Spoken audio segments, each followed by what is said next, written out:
Tonight, the lecture performance, Transliterative Tease, looks at what we call the sort of trashier younger sibling to translation. Translation is noble. There's a brilliant departments and dictionaries and scholars devoted to it. Transliteration is in some sense a stupid medium, in the sense that it's a transactional, it's often considered to be a transactional phenomenon. That means what's often called in French transcription, that the changing of alphabets within one language. So essentially keeping the same language but switching alphabets.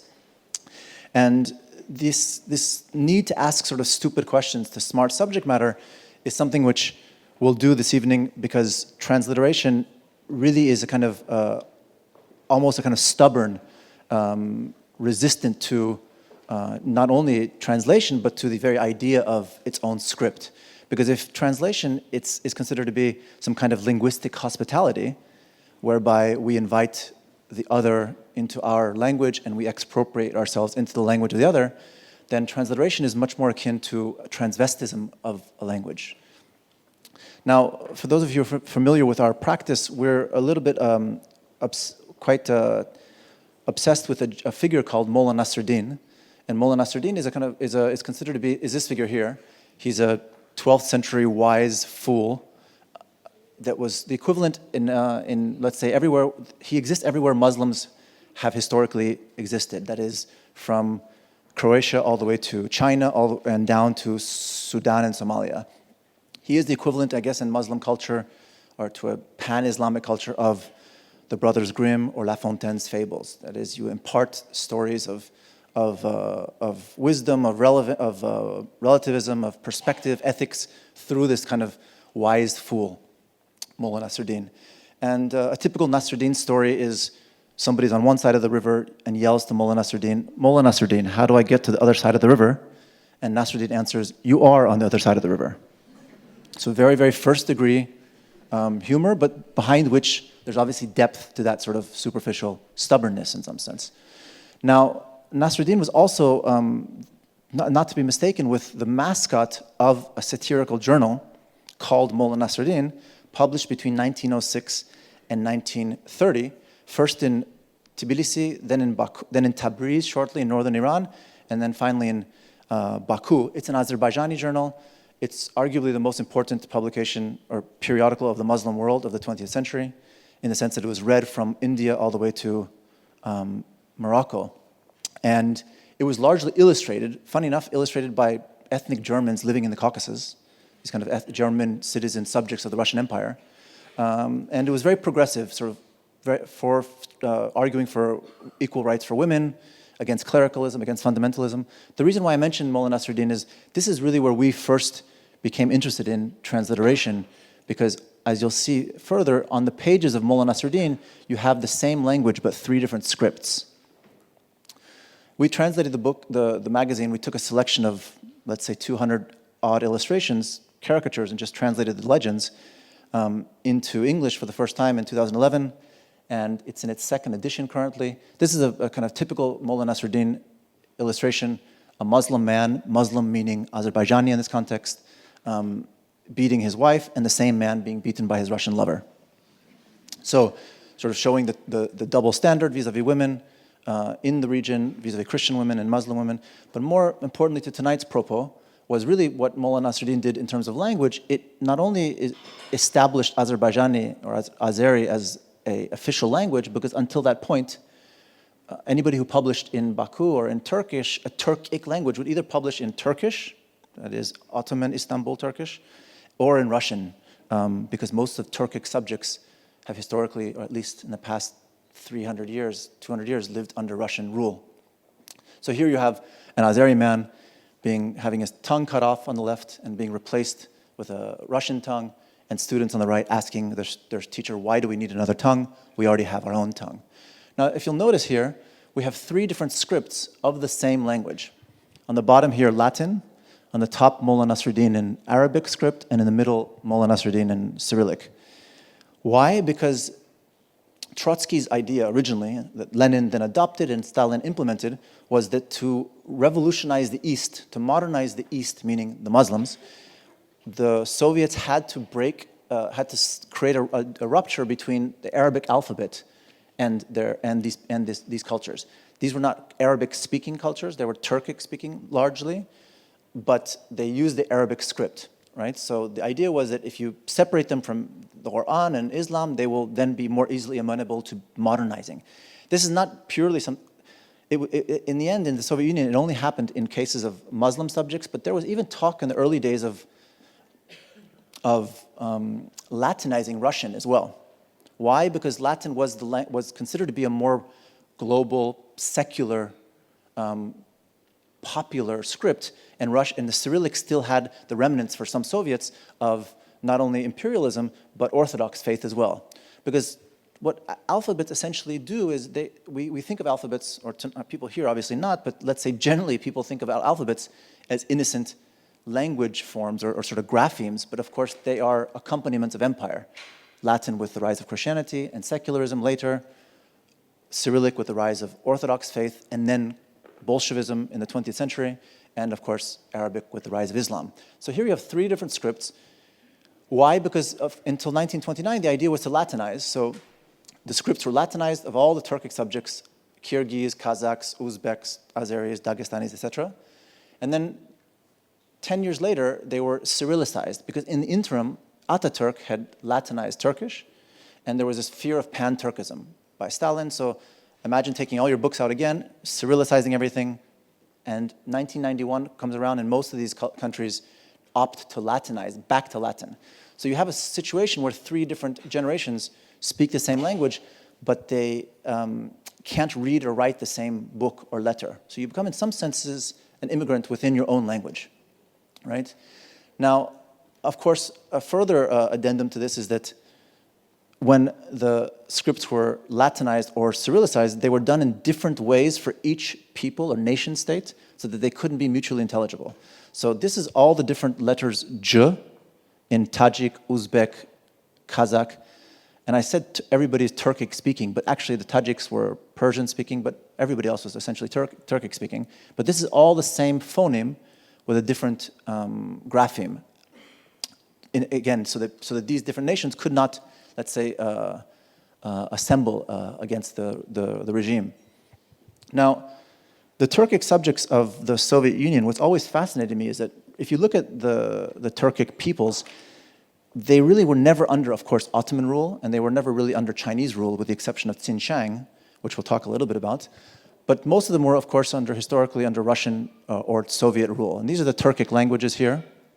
Now, in 2014, we started to extend our look into Turkic peoples beyond the post-Soviet space and into let's say, the bookends of Turkic languages. Bookends being on the west, Anatolia and the Turks themselves, and on the right, the Uyghurs, the Muslim Central Asian subjects about which you might have been reading about recently, who are unfortunately undergoing a kind of a re-education program in Western China. Ironically, today, the only official Turkic language still written in Arabic is in China, are the Uyghurs. So when you're in Xinjiang, you'll find signs like this, which say Anjire Padishahi, the ancient or big sort of royal fig tree. Now, there's some speculation as to why the Uyghurs are reading and writing in Arabic, because their script actually changed to Arabic in 1983, in the mid-'80s. Until that point, there had been a Latinization of Uyghurs, and a similar kind of that accompanied the pinyin of Chinese. And even briefly, of course, in the kind of romance between the Soviets and the People's Republic of China, there was a brief period of Cyrillicization. Now, many people today look back and say, well, that was quite ingenious of the PRC to Arabize the Uyghur subjects in the mid-'80s. Why? Because they ascribe a kind of long game to the Chinese elite. That is, that the Chinese somehow felt or could see through perestroika that these Central Asian countries were going to become independent eventually, 5 or 6 years down the line. All these countries which never existed as nation states would have this status for the first time, Kyrgyzstan, Kazakhstan, Uzbekistan, etc. And that what would sort of, that they wanted to sort of nip this in the bud and make sure that when this happens, the Uyghurs could not, again, be mutually intelligible with the Kazakhs, because essentially it's a very similar it's all from one language family. So it would be a kind of a easy translation between, or languaging between the two.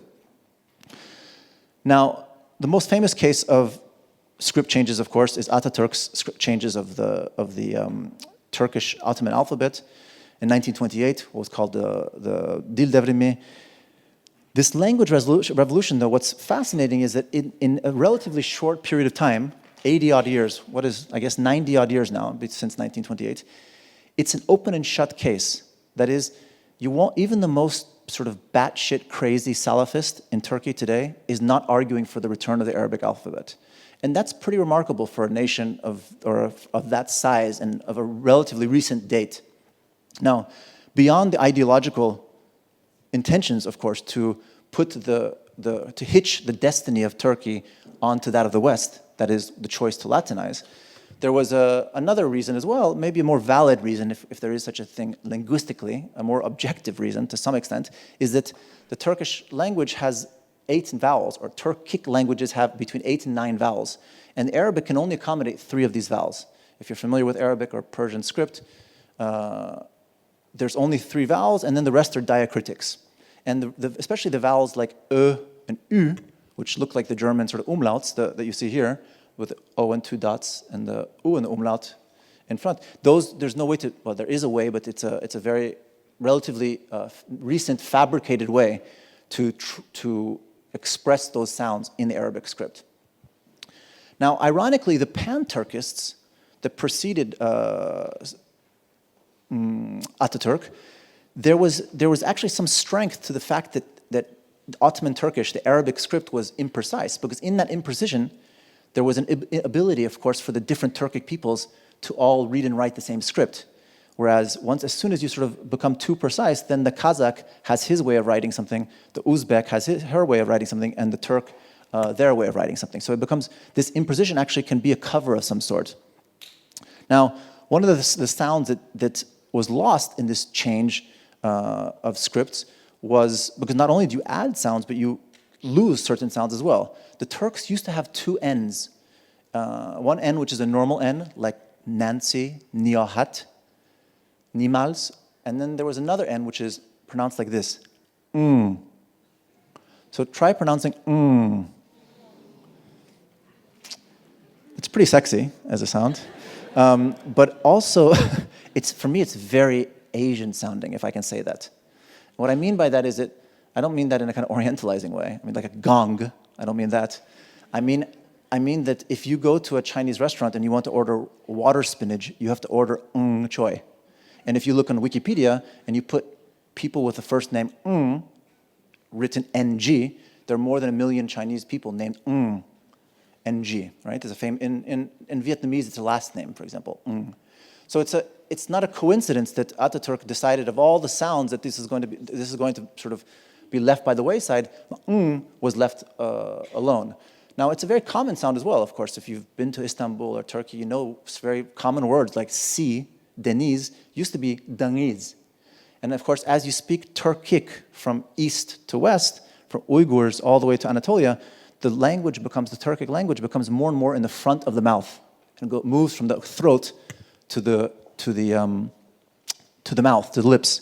This is the kef with 3 dots.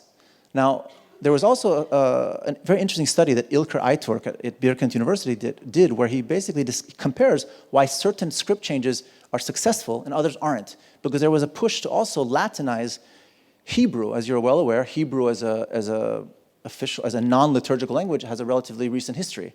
It was established by the Zionists in the late 19th century, early 20th century. And of course, most of these people, most of the Zionists who were actually resurrecting Hebrew were European Jews. So there was a discussion, why not just keep the Latin script?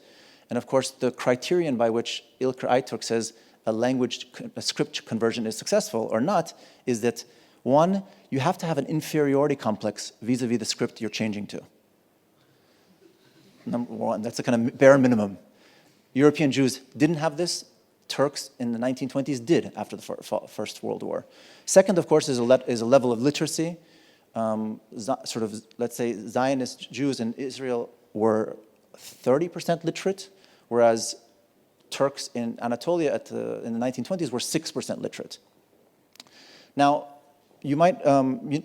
we're actually obsessed with these organs of language, and namely how certain graphemes are ascribed to other phonemes. We published a book in 2012 called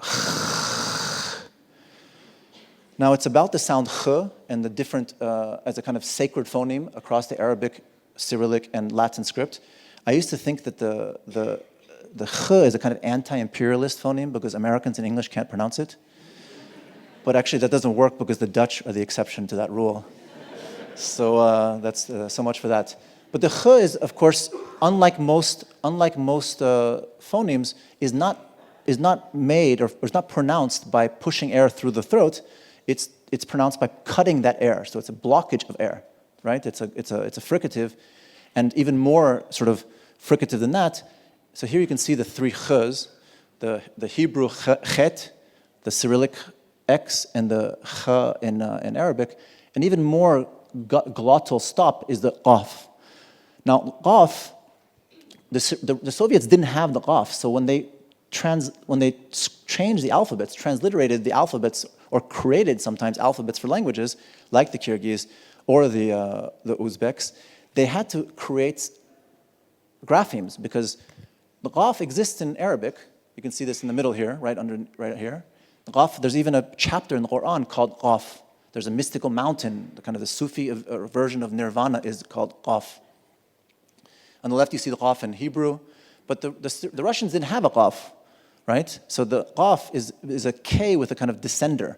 Kazakhstan, as you pronounce it, is actually Kazakhstan, right? That K with a leg is actually in the name of the country.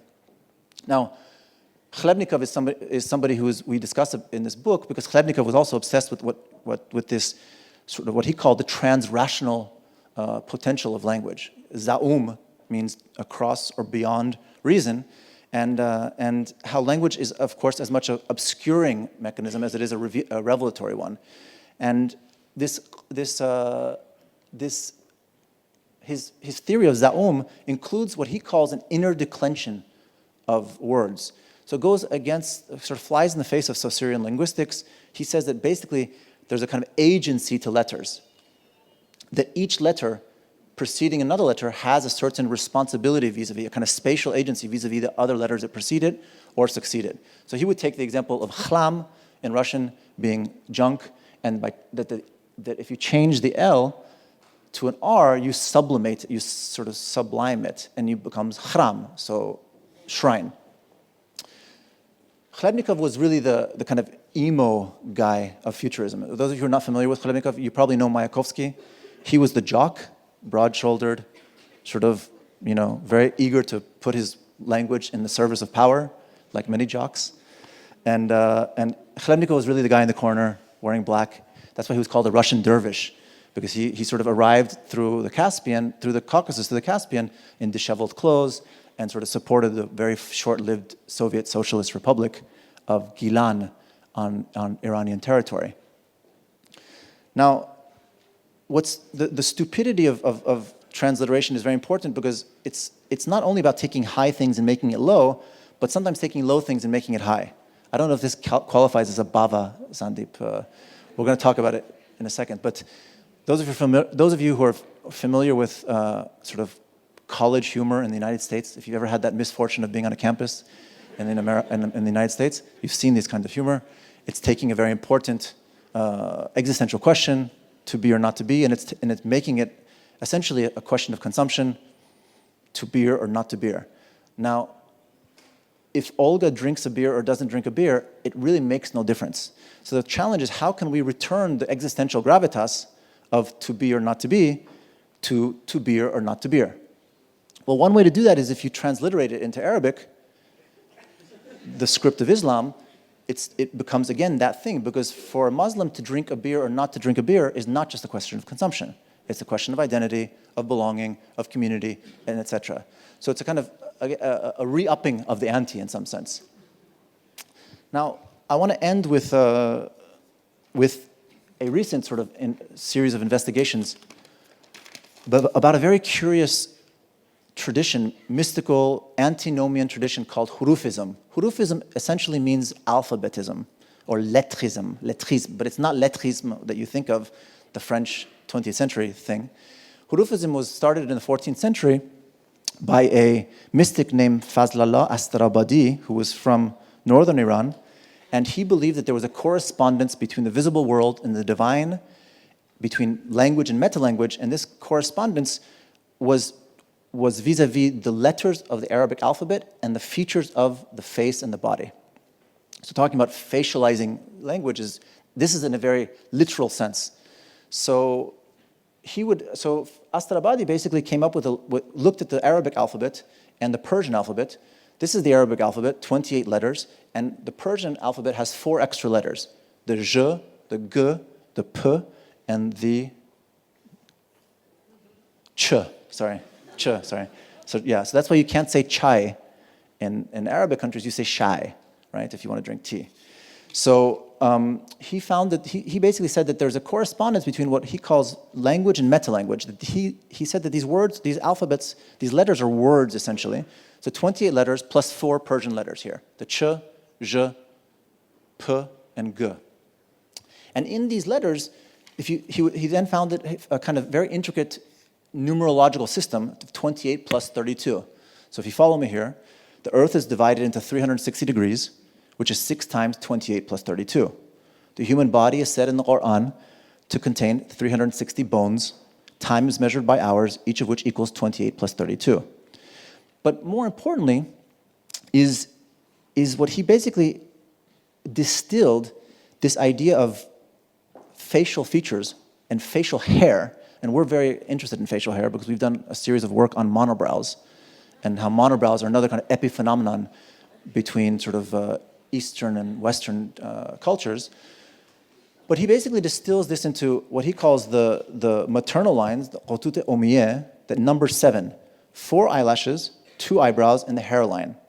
The paternal lines, qutut abiyeh, also number 7, hair growing on each side of the face, the 2 sides of the mustache, hair growing out of each nostril, and the hair between the lower lip and the chin. And from the point of view of original nature and external appearance, every man comes into existence from his mother and in the form of the mother, bisurat So what seems like a kind of very heteronormative, typical patriarchal Muslim mystical tradition is actually quite non-binary, or at least sort of trans-friendly, because each man actually starts as a woman, and it's only the woman's lines which define him or her.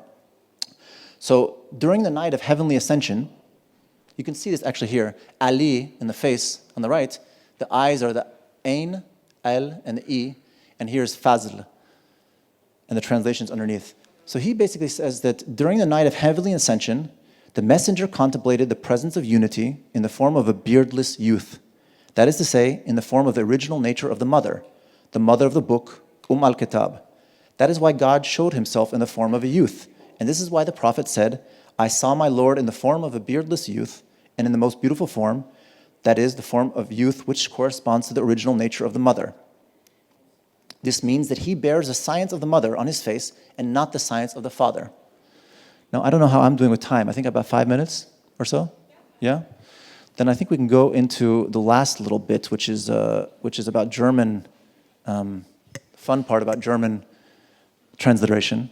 If you ever have the chance to visit the Umayyad Mosque in Damascus, you'll notice that there's a doubling of tombs to Saladin.